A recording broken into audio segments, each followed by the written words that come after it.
دریا خان میں محرم الحرام کے موقع پر اپنی نوعیت کی منفرد سبیل لگائی گئی ہے، جہاں نہ جام شیریں، نہ شکنجی، نہ ہی روح افزا، لسی، بلکہ یہاں عزاداروں اور شہریوں کو پلائی جا رہی ہے دیسی ستو کی ٹھنڈی میٹھی سبیل۔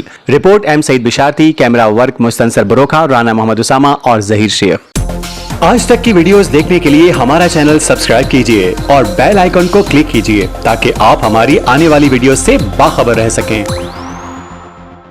شدید گرمی کے اس موسم میں دیسی ستو نہ صرف پیاس بجھاتا ہے بلکہ جسم کو فوری توانائی بھی فراہم کرتا ہے۔ سبیل پر موجود رضاکار بڑی محبت سے دیگوں میں ستو گھول کر ٹھنڈے پانی میں ملاتے ہیں اور گزرنے والے ہر فرد کو پیش کرتے ہیں۔ یہ منفرد سبیل دریا خان کی امام بارگاہ سجادیہ دربار پیر محمد شاہ کی مین گلی میں لگائی گئی ہے۔ سبیل لگانے والوں کا کہنا ہے کہ ان کا مقصد مرحومین مومنین کی بلندی درجات اور عزادار امام حسین علیہ السلام کی خدمت کرنا ہے۔ ان کا کہنا تھا کہ عزاداروں کو منفرد لنگر سے مستفید کرنا ہماری اولین ترجیح ہے۔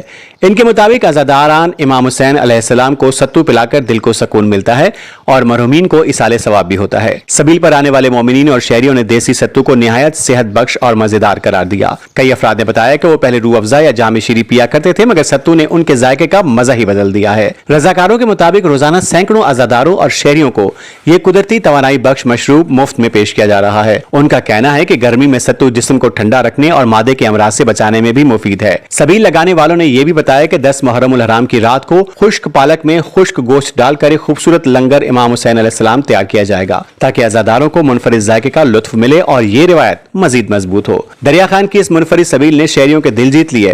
اب یہ روایت دیگر علاقوں میں بھی پھیلنے لگی ہے۔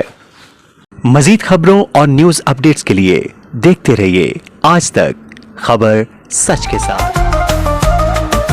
آج تک نیوز، خبر سچ کے ساتھ۔